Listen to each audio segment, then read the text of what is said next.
I'm here at Volvo headquarters in Mahwah, New Jersey, about to take a spin in a 2021 Volvo XC40 Recharge. It's Volvo's first all-electric vehicle. Now before you say, well, what about the Polestar 2? Technically, it's in the Volvo brand, but it's not a proper Volvo. Polestar is a sub-brand of Volvo. This is the first all-electric car with the Volvo badge on it. We're going to take it for a spin. We're going to see how it holds up against the competition. Remember, this class, this is actually a subcompact SUV, but there's a lot of competition in the compact SUV crossover market. They all kind of blend into one. They're very similar, slightly different sizes, but there's a lot of competition in that area. You've got the Tesla Model Y, you've got the Volkswagen ID.4 about to launch, the Mustang Mach-E about to launch. So this has its work cut out for it. Now, it's not an inexpensive vehicle. It starts at $54,985, which is more expensive than any of the vehicles that I previously mentioned. And by the way, they all have a longer driving range. So let's take a ride and see if the Volvo XC40 Recharge has what it takes. All right, let's take a quick look inside now. Typical Volvo. Doesn't look any crazy or funky because it's an electric Volvo. They wanted to make it look very familiar for their existing customers. There's a 13.2-inch driver's display and a 9-inch center stack that has the same 4-tile system that Volvo owners are used to. Now, this is the first Volvo to have Android operating system. So you can add apps. It uses Google Maps for navigation. I tried it out. It actually works really well. You can say, hey Google, find charging stations, and it brings up a whole list of them. If you are actually setting a navigation destination that is further than the car's range, the Google Maps will suggest charging stations along the way, and it'll also tell you about how long you'll have to stay there to charge. Very useful feature. There's 2 cup holders. There's a wireless charging pad. There's a deep center console that holds a good amount of storage. And interesting, this thing here is a garbage container, and it's removable. So you could fill it up with your trash, pull it out, and then just dump it out. You don't have to dig in there. Probably make it easier to clean. The seats also have the ability to pull this last section out and extend, which is useful. There are some deep door pockets. They extend pretty much the whole length of the door, and they're deep. You could put laptop or something in there without a problem, and those things are going to hold a lot of storage. So for a small car, it actually has a good amount of storage. There's also small side pockets here on the driver's side, so you could put something in there, maybe drop your phone if you're not charging it. Actually, a phone might fall out, but pens or something like that. Volvo made the most use out of a small space, because again, this is not a large car. This is a subcompact SUV. It's, you know, definitely not a big vehicle. It's tall, but it's not long. Take a look in the back. Pretty good leg room, again, for a vehicle in this class.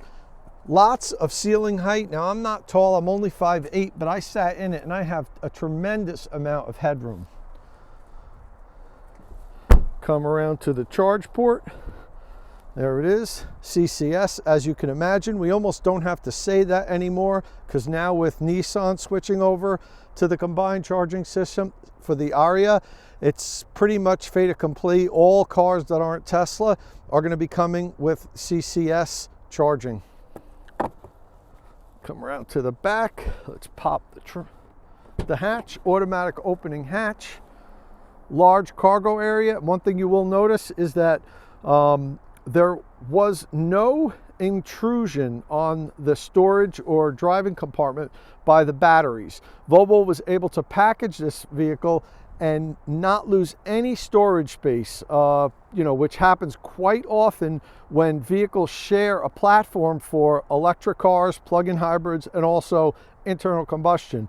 The CMA platform that's used in this vehicle was designed from the beginning to accommodate full battery electrics, and it was designed so that the batteries would not intrude into the passenger or storage space.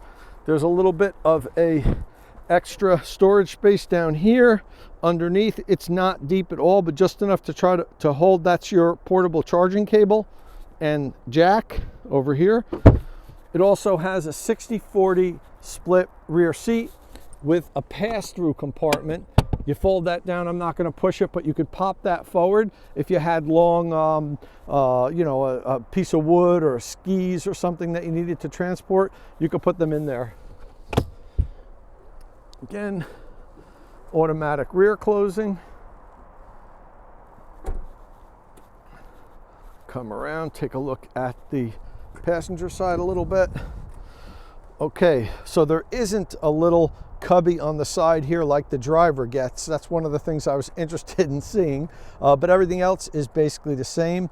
The center display is showing now that we're at 75%. I actually have it on the charge screen now. We'll take a quick look at that. So you can set the maximum amount of current, which says 32 amps at this point. I tried to make it go higher, but I couldn't, and the car's supposed to be able to accept 40 amps. I don't know if this is a pre-production or for some reason they have it set at that, but it wouldn't let me put it higher than 32 amps. Now you'll notice down here, 90% is recommended to preserve the battery. Like Tesla, Volvo is recommending its owners only charge to 90% for daily driving.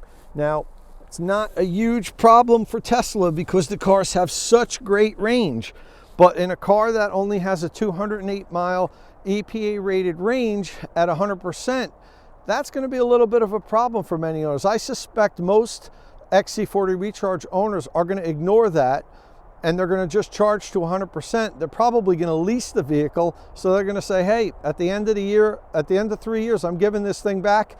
If the battery is compromised, then it's compromised.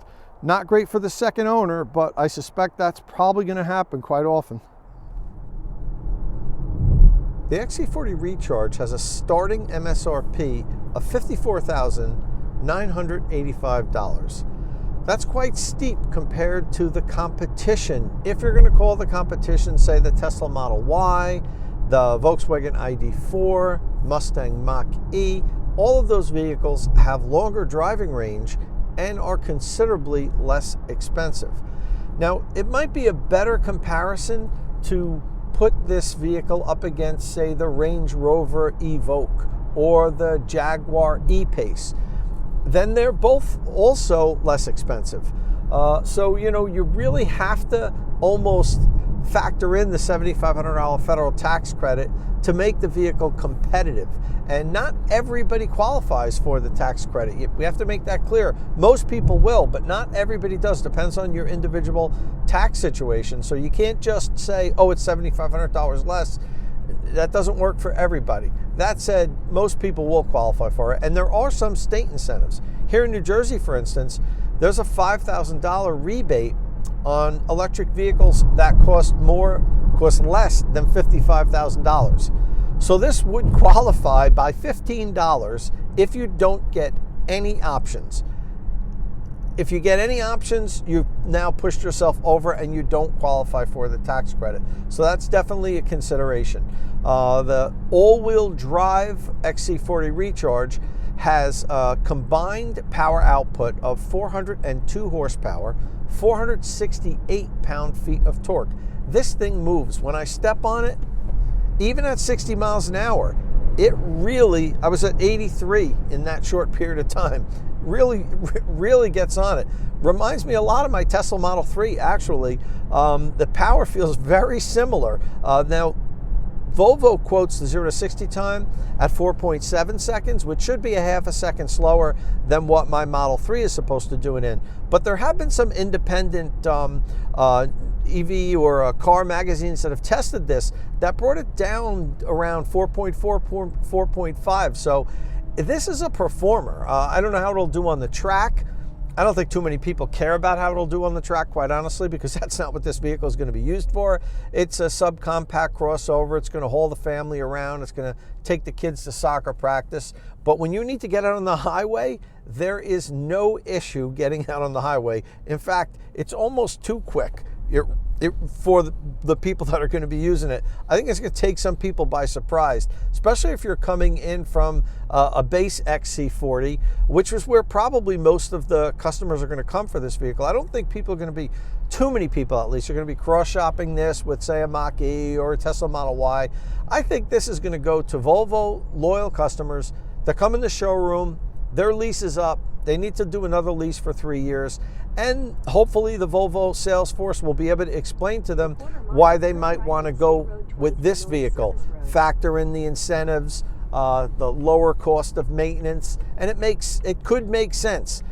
That said, it's an expensive vehicle. It's a premium vehicle. Volvo makes premium vehicles.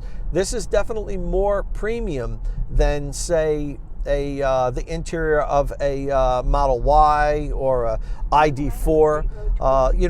You definitely feel like you're in more of a luxury car. Now, it's not high-end luxury in here, but everything's really laid out well. Seats are extremely comfortable and supportive. The interior, the dashboard, I think looks really nice. It's done well, and it feels like quality. That's one thing that you can make cars look great, but they don't always feel like quality. This feels like I'm in a quality premium brand, and people appreciate that. Many customers are loyal to Volvo because they feel that they're in a safe car. Now, Volvo talked a little bit about how they developed this architecture to be extra safe, and how they have the battery pack, the structure around the battery pack was made to extreme standards so that it can withstand any type of impact. We haven't really had many problems on other electric vehicles with really bad accidents with any type of fires or anything like that. So while we like to see that Volvo is putting an extra emphasis on making certain the vehicle is safe, that's not to say that that's a problem with electric vehicles, where when they have accidents, they're more at risk of having a fire or something. Matter of fact, I think the opposite is true. I think they're at less of a risk than a gas car of having a fire when they're in a severe accident. Volvo uses their CMA, or Compact Modular Architecture, for the XC40 Recharge. It's also used by the Polestar 2, and also 5 vehicles made in China by Link & Company, and 2 vehicles made by Geely. Now, this architecture was jointly developed by Volvo and Geely, and it's going to be used on many more vehicles. One of the points that Volvo seemed to stress is that this architecture was specifically designed for fully electric vehicles. It wasn't that it was an architecture that they used for their gas cars and then they retrofitted it or modified it to use on electric cars. That when this was initially conceived, it was conceived to be used in fully electric cars, as well as plug-in hybrids and internal combustion engine vehicles. And a friend of mine works in China, had the opportunity to really take a deep dive into this architecture, and he's viewed platforms for many vehicles. He's in the industry, and he told me, came away extremely impressed, in that he actually thought it was the best engineered architecture for multiple platforms. Obviously, it's the best to have a dedicated platform, a skateboard platform for electric vehicles. There's no compromise, but as far as having a modular architecture that's going to accommodate different powertrains, it was his opinion that this actually is the best one in the world today.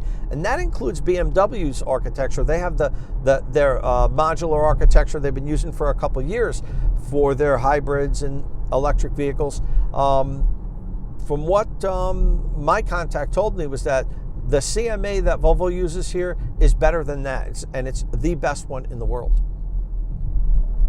I'm here at the Electrify America charging station in Fairfield, New Jersey with a 2021 Volvo XC40 Recharge, attempting and failing to do a DC fast charge test. Unfortunately, after multiple attempts, the car just won't communicate with the charging station or vice versa. I know these charging stations work. I use them frequently. I've recently done some charging tests on it with a BMW i3, a couple other EVs, and they've always worked for me here. This is actually one of the Electrify America locations that seems to always work. Maybe it's the fact that this is a brand new car and there's something with the software that hasn't been exactly set up yet, but for some reason it's not working for me here today, so we will not be bringing you the DC fast charge test, unfortunately. So I reached out to both Electrify America and Volvo to ask about this charging problem. Both responded. Volvo told me that they can confirm there is a recognized software compatibility issue with a small number of chargers on the Electrify America network. They further went on to say that they are scheduled to have a fix early in 2021 ahead of any significant customer deliveries. Electrify America responded by saying Electrify America has not had access to the Volvo XC40 Recharge for testing in our Center of Technology lab. We are currently engaging with Volvo to conduct a test of the vehicle and will comment after the testing and evaluation are complete. The XC40 Recharge can charge at 40 amps on level 2. And for DC fast charge, it has a maximum charge rate of 150 kilowatts. Turn right onto Terhune Drive. Volvo says that on a DC fast charge, it can charge from 0 to 80% in 40 minutes. Unfortunately, we weren't able to fully test that out today, but once we get a hold of an XC40 Recharge for a longer test drive, we're going to be doing some comprehensive charging tests to see exactly how long it takes, the charging curve, so forth and so on. There's a bright 12.3-inch display for the driver and a 9-inch center stack that has the familiar 4-tile design that Volvo uses in their vehicles. But this vehicle is also run on Android. It's the first Volvo that has Android as its native operating system. And that's a pretty big step forward. You can sync it with your contacts. You can ask it for directions. You can use the Hey Google app. Watch, it's going to pick me up. Never mind Google. It definitely makes the navigation and voice controls much easier and better, quite honestly, than how they're employed in many cars. Many manufacturers are really trying to implement, responsive infotainment systems and voice controls, and quite honestly, many of them don't work that well. It's one of the things that does really well at Tesla. Their operating system works fantastically. They're a tech company, but some of the legacy auto manufacturers are really trying to catch up with that, and they just fall short. And I almost think that Volvo kind of, I'm not going to say gave up, but said, you know what, we're not a tech company. Let's defer that to companies that's all they do. And this Android operating system, so far in my limited time in it, seems to be very responsive, very intuitive, works really well here, particularly the navigation, which I've played with for a while now, and it works very easily. Right onto Plaza Road.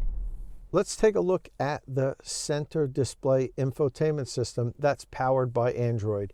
What you have here is kind of the main screen where you have your different apps that you can use. Now, these are going to be able to be configured. You're going to be able to add apps to it. So this is just how the car comes basically. Your Google Maps is up there on the top. Your phone gets synced with your contacts. The Google Maps, I notice, also works really well with the voice integration, as you might expect. For instance, I could say, hey Google, navigate to Fenway Park.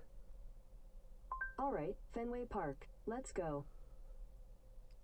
Now you're going to notice we can't make it to Fenway Park on a single charge, so it's going to say add a charging stop. We need a charging stop. So let me tag that. It's going to recommend some of the places where we can stop to charge on the way, the battery percentage we would arrive at, and how long we would need to charge.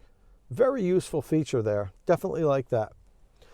Okay, let's go back to the center screen here.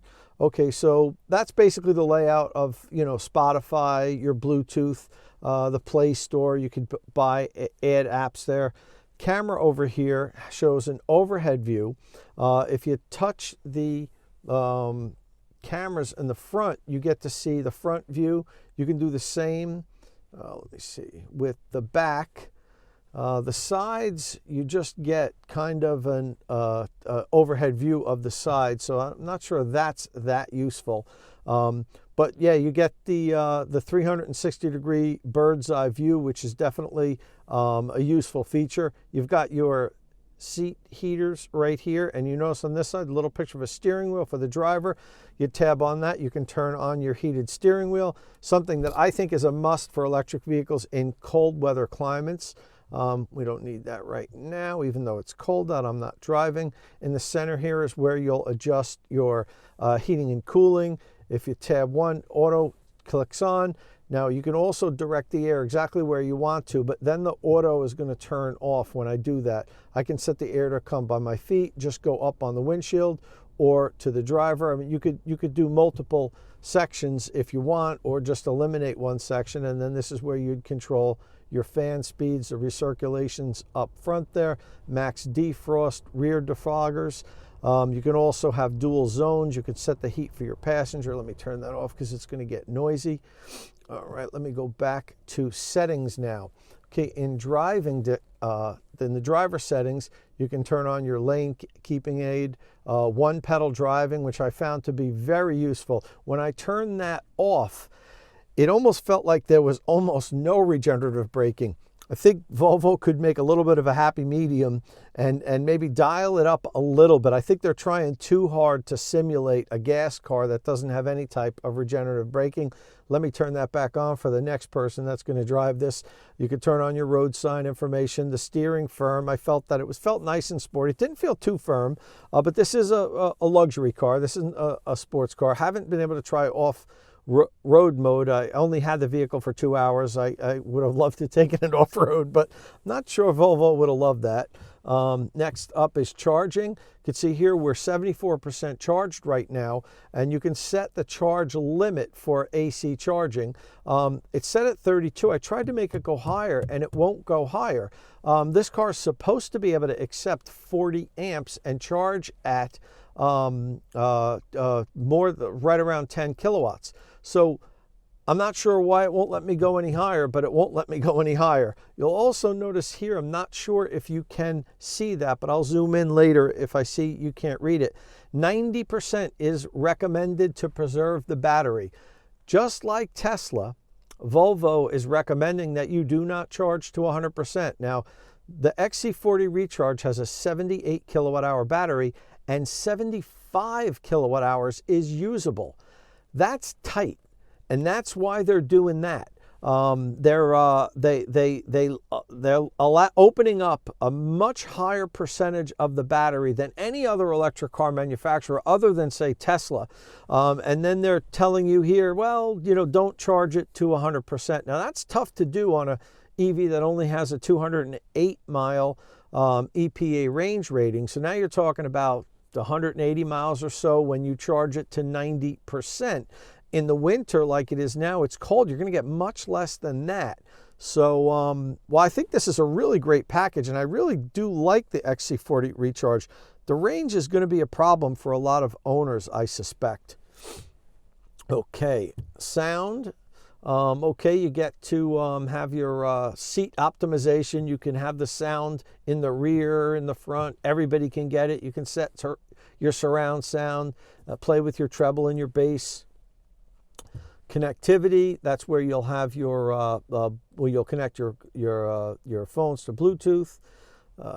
Controls, the wiper service position, you put that on so that you can, it'll lift up so you can change them because the wipers are kind of tucked under the front of the hood. Do you want your exterior mirrors to tilt on reverse? I like it. I have it set that way. Auto dimming mirror, I think everybody likes that. The visual unlock and lock feedback, and the sound feedback for the locking. I'll be honest with you, I haven't really figured out what that is yet, but I'm sure it serves a purpose. Do you unlock all the doors or just the one that you're at? Displays the trip information. We have trip information here on the center stack. Not center stack, on the driver's display. I'll zoom in on that a little later, have a little conversation. That shows the efficiency, and Volvo has it in, instead of how many miles per kilowatt hour, they display how many kilowatt hours per 100 miles driven. Now that's very common in Europe. They typically refer to the efficiency not in miles per kilowatt hour as much as they do kilowatt hours per 100 kilometers. I've never really seen anybody use kilowatt hours per 100 miles in OEM, but Volvo is doing that here, and numbers haven't been great so far, but we'll talk about that later. Okay, so the lights, you can set your lights. Right here is where you power off the vehicle. There's no key, there's no start button. Well, there's a key, but there's no start button. And I was a little confused before about when I'm sitting in here and you turn it on by putting it in gear and then it turns on, and I couldn't figure out how to turn it off. But this is where you turn it off under the controls section. Apps, you can add apps, show all apps, look at the permissions you're given each app. Then we have profiles. You could set different user profiles. Google here, you have the manage your activity controls. Basically, the things that you use on your smart device that has Android operating system. You have it here in the car. System, basic stuff, language, date and time, system update, reset options. This might be where we have over-the-air updates where you approve. I'm not sure. The Volvo XC40 Recharge will have over-the-air updates, and I'm sure you'll be able to do it through an app, but I'm probably through the car also. I know with my Tesla, you have to approve the over-the-air update or schedule it for a later time. I'm sure Volvo will have something like that, and this will be the first Volvo to have over-the-air updates, as it's the first all-electric Volvo and the first Volvo to integrate the Android operating system in the vehicle. The Volvo XC40 Recharge does come with a front trunk or frunk. When you pop the hood, there's a hard plastic cover protecting the items in there from getting wet. It's a decent size, but it's not very deep. I don't think you'll be able to put anything like groceries in there, maybe just charging cables and extension cords and small items like that. I wouldn't be honest if I didn't say I was a little disappointed in the XC40 Recharge. I came into this test drive so wanting to love this vehicle. There are things that I do love about it, like the Android operating system, the aggressive regenerative braking that allows for one pedal driving, and the pretty brutal acceleration, which is probably way more than needed in this subcompact SUV, but it does make driving it fun. It drives really well. It feels rock solid on the road, as most Volvos do. Even though it's a small SUV, it doesn't feel small on the inside, and the compact modular architecture allowed Volvo to fit the 78 kilowatt hour battery pack in without any compromise to the interior space. However, the 208-mile EPA range rating is a big problem in my opinion, especially if you follow Volvo's guidelines and only charge the vehicle to 90%, because that means it now has about 187-mile range. And in cold weather like it was during my test drive, the XC40 Recharge will likely have a usable driving range of around 150 to 160 miles. And we just don't think that's enough. In fact, during my test drive, I drove 39 miles and averaged 1.97 miles per kilowatt hour. And I really didn't drive it that hard, other than a few acceleration tests and a few quick bursts of speed on the highway. The driver's display on the XC40 Recharge shows the driving efficiency in kilowatt hours used per 100 miles driven, which is different than what we're used to seeing on EVs here in North America. We'll typically see that in either miles per kilowatt hour or watt hours per mile. However, any way you display it, the efficiency on the Volvo XC40 Recharge is very poor, and that is going to be a problem for Volvo. The XC40 Recharge has a lot to like, but the high price tag and short driving range, combined with the poor efficiency, is going to make it a very tough sell in my opinion. And that's unfortunate because I really wanted to like this vehicle. Well, that's all for the XC40 Recharge review. Don't forget to click the subscribe button below and tap that notification bell so you don't miss any of our electric vehicle and electric vehicle charging reviews here on State of Charge. Thanks for watching.